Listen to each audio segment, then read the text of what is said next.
इसका दूसरा एप्लीकेशन देखेंगे तो दूसरा एप्लीकेशन है using prime factorization to check if one number is divisible by another. तो यहाँ पे हम लोग चेक करेंगे कि एक नंबर जो है वो दूसरे नंबर से डिविजिबल होगा या फिर नहीं होगा और कैसे होगा। ठीक है, we can say that if one number is divisible by another the prime factorization of the second number include in the prime factorization of the first number. तो यहाँ पे कह रहा है कि अगर हमें चेक करना है कि एक नंबर दूसरे नंबर से डिविजिबल है तो दूसरे नंबर के जितने भी प्राइम फैक्टराइजेशन होंगे वो पहले नंबर में होने चाहिए। एग्जांपल के लिए we say that 48 is divisible by 12 because when we divide 48 by 12 the reminder is 0।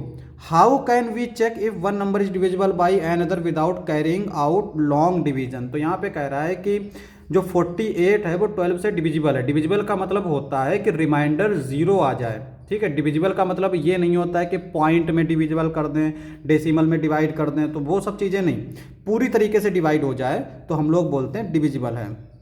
अब यहाँ पे लॉन्ग डिवीजन कैसे करेंगे उसका आसान तरीका देखो। 168 divisible by 12 is 168 divisible by 12। तो यहाँ पे क्या 168 12 से डिविजिबल है। Find the prime factorization of both. तो यहाँ पे हम दोनों का प्राइम फैक्टराइजेशन कर लेंगे। 168 का प्राइम फैक्टराइजेशन ये आ जाएगा, 12 का प्राइम फैक्टराइजेशन ये आ जाएगा। अब यहाँ पे 12 में प्राइम नंबर्स कौन कौन से हैं, 2 2 3। तो अब हम लोग इसमें चेक करेंगे कि जो 2 है वो 2 बार होना चाहिए। तो यहाँ पे हम देख सकते हैं एक ये 2 मिल गया, एक ये 2 मिल गया।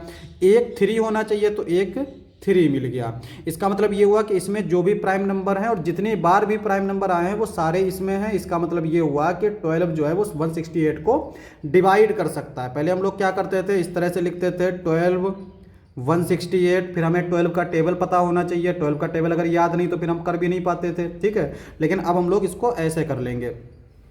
तो यहाँ पे ये हमारा इससे डिविजिबल हो जाएगा। नेक्स्ट दे रखा है is 75 divisible by 21 find the prime factorization of both. तो यहाँ पे हम लोग चेक कर रहे हैं कि क्या ये नंबर जो है वो 21 से डिविजिबल है। अब अगर हम लोग इसको ऐसे चेक करें, 12 का टेबल तो कई बच्चों को याद होता है, लेकिन 21 का जो टेबल है वो बहुत सारे बच्चों को नहीं याद होता है। तो 21 से हम लोग कैसे चेक कर पाएंगे। तो आसान तरीका यही है कि प्राइम फैक्टराइजेशन किया जाए। तो यहाँ पे 75 का प्राइम फैक्टराइजेशन करेंगे तो ये आएगा 3 5 5, 21 का 3 7। अब यहाँ पे ये 3 है तो इसमें हम लोग एक 3 देख लेंगे, मिल गया। अब यहाँ पे ये 7 है, इसमें 7 नहीं है। इसका मतलब ये हुआ कि 21 जो है वो 75 को डिवाइड नहीं करेगा। नेक्स्ट एग्जांपल हमारा दे रखा है इज 42 डिविजिबल बाई 12। तो यहाँ पे कह रहा है कि 42 12 से डिविजिबल होगा। तो यहाँ पे देखो 42 का प्राइम फैक्टराइजेशन किया तो 2 3 7 आया। 12 का प्राइम फैक्टराइजेशन किया 2 2 3 आया।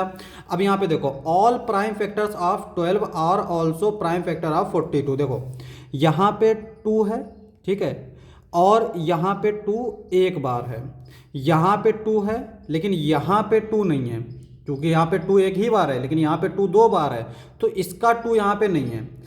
3 हमारा यहाँ पे है और 3 यहाँ पे 2 बार है। तो यहाँ पे जो है वो 3 नंबर है, यहाँ पे हमें 2 ही मिले। इसका मतलब ये हुआ कि 42 भी हमारा 12 से डिविजिबल नहीं होगा। तो वही चीज़ लिखा है this means 42 is not divisible by 12। तो यहाँ पे हम लोग ये चीज़ कह सकते हैं कि अगर एक नंबर दूसरे नंबर को डिवाइड कर रहा है तो इसका मतलब ये होगा कि दूसरे नंबर में पहले नंबर के सारे प्राइम फैक्टराइजेशन मौजूद होना चाहिए। ठीक है, तो वही चीज़ इसने इसको ऐसे लिख रखा है, लेकिन हम लोग इसी प्रोसेस को याद रखेंगे ताकि गड़बड़ ना हो। अब हम लोग करेंगे फिगर इट आउट।